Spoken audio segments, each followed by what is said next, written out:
look at the perimeter when this Paul Reed shot goes up. How many people crash the glass? 1. Kelly Oubre against 3 New York Knicks. Run it back, nation! What is good? Sicko Nation, what is good? Sixers beat the Knicks last night. It was fun. I don't know how many wins we're gonna get out of this stretch of games, and I don't want to take last night as like you know, get caught up in the moment and start to believe that we're gonna do something miraculous. But I do want to ask you this. I want you to answer this question. Is it possible that Nick Nurse is going to get more out of this undermanned roster with his just message sending, with his just preaching hard work, accountability, and effort? Is he going to get, is it possible?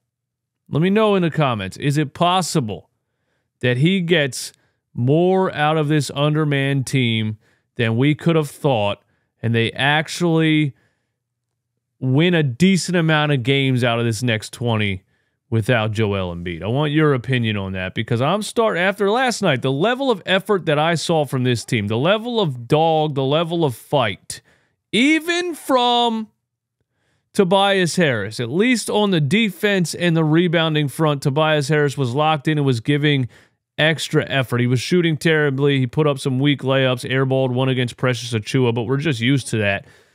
But the defensive side of the ball, and he fought for boards, and he ended up with 12 rebounds. Do you think it's possible that Nick Nurse gets a lot more out of this team than we originally thought in this stretch of games without Joel Embiid? Let me know. All right, man. So here's the scrap. Let's go over it. Let's do a little bit of a review here. Donte DiVincenzo drives baseline. Kelly Oubre comes with the people's elbow from behind. Straight. If you could see him right here, straight chop down to the back of DiVincenzo's head. I mean, it was, and it's funny that they reviewed the play and they didn't even give Kelly Oubre a technical foul or a flagrant foul for the chop down elbow to the back of the head. DiVincenzo's not happy about it. Goes for the 2-leg takedown. Kelly Oubre's laughing the whole time. Now, look, Tobias Harris and Nicholas Batum are standing there trying to figure out what to do. Paul Reed, watch Paul Reed right here, bro. 2-leg takedown. Look at Paul Reed right there. Wastes no time. Jumps right in the middle of the scuffle. Got it out the mud. Pulls DiVincenzo all the way back to the court. Hey, little man, get back here. Get off my boy Kelly, all right? And that was basically it. You know, players pushing players, a little bit of a shoving match. Hey, there's Tobias Harris showing a little bit of fire right here, yelling. Look at him. Okay, someone's grabbing his jersey. He's kind of charging towards somebody. Okay, all right, Tobias, I respect that. You know, technical fouls assessed, whatever. But the funniest part was Kelly Oubre laughing the whole time. Here's a nice angle of Kelly Oubre just having the time of his life right here. Yo, Kelly Oubre is not the kind of guy you want to fight. He just, like, you could tell he just enjoys the altercation. And I remember doing a little bit of a review when we first signed him and showing some of his other scraps when he played for Charlotte and some other teams. And you could tell he just likes to get down, bro. He just likes to get scrappy. And, I mean, you know, the guy got in a fight with a moving vehicle a couple of months ago. He likes it, you know. So you don't want to fight a guy who wants to fight. There's another shot of Kelly Oubre just having the time of his life, you know, just enjoys scrappiness so much. And here's what he said about the fight or shoving match or whatever in his post-game press conference. I ain't got no enemies in this league. All of that stuff's funny to me. I don't know why. I just laugh. Because nobody's going to fight. At the end of the day, I'll see you Tuesday, bro. And that's what was funny. He's the kind of guy you can't even rattle. You can't even, like, you know what I mean? DiVincenzo was so pissed off. And he wanted something to go down. And Kelly was just like, you would have to do a lot more than this to get me to waste my time fighting you. And he just laughed. There's a great screenshot the two-legged head trap by Kelly. But his mentality just cracks me up, man. I ain't got no enemies in this league. All that stuff's funny to me. I don't know why. I just laugh because nobody's going to fight. At the end of the day, I'll see you Tuesday, bro.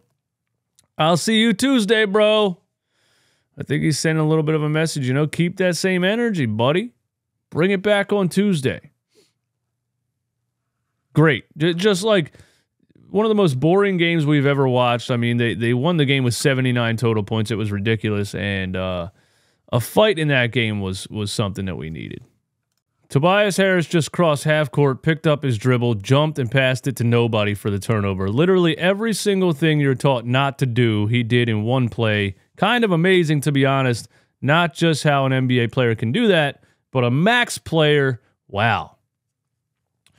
So our boy Josh Reynolds is finally, after 5 years, understanding why the entire fan base is tired of Tobias Harris and is ready for him to be off of the team. Nobody gives a shit when he scores 30 against the Charlotte Hornets.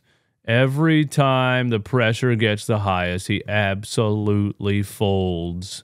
Enough is enough.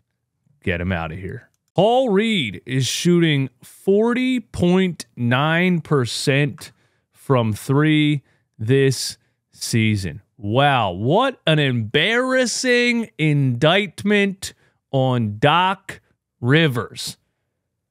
To have a player who publicly said on Twitter, I don't want to shoot that because I don't want my minutes to get cut.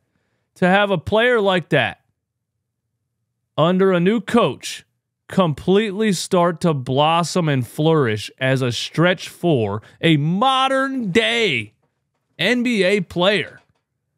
That is just embarrassing for Doc Rivers, and he should be ashamed of himself, and he's the most overrated coach of all time. And he's the reason Isaiah Joe is here, and he's the reason for a lot of things. But, man, it is just beautiful, beautiful to have a coach who's telling players, hey, I study things. I watch film. You shot the ball great in college. You shot the ball great in the G League. The shot form doesn't look good, but shoot the ball. And since the time Nick Nurse came in here, he said he was working with Paul Reed. He was working with Jaden Springer, RIP, on the jump shot form, and he just encourages guys to play their game, and he doesn't punish guys for doing things. He doesn't punish guys for trying and making mistakes. He's just the kind of positive energy coach that is going to help young players develop. And Paul Reed, man, it used to be B-ball Paul, bro. It's 3-ball Paul. 3-ball Paul. 3-ball Paul is in the house, man. 40.9% from three this season. And last night he hit a couple of them, and it's kind of getting to the point where when he's wide open, you expect it to go in. That is crazy when thinking about Paul Reed, man. And, you know, last night he got to play. Nick has been doing this thing with starting Mo Bamba at center. And the main reason he's starting Mo Bamba at center is not because Mo Bamba's any good. It's just the only other option he has. But Paul Reed is so good in a backup center role. He's so good in 15 minutes a game, you know, and there's not that pressure on him to start the game. There's not that initial pressure of players attacking and him getting in foul trouble in the first couple of minutes of the game.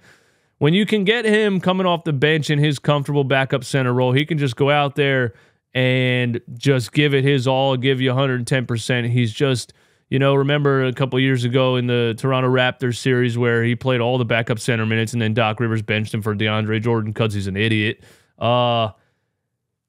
He's just meant for this off the bench, nitty gritty, got it out the mud, backup center role, and you know I'm glad that he's getting to play that role. I think Nick is figuring it out. You have to try to survive until Joel Embiid comes back. You have to try to survive the 20 Mo Bamba minutes that you're going to get per game. But last night it worked, man. We'll see how it looks moving forward.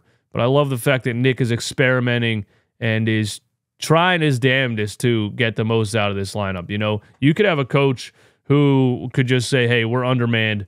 We're not good. These are scheduled losses. You know, not just Doc Rivers, even Monty Williams in Detroit. You know what I mean? We don't have superstars, you know? You know what? You won't hear excuses from Nick Nurse. You will not hear excuses from Nick Nurse.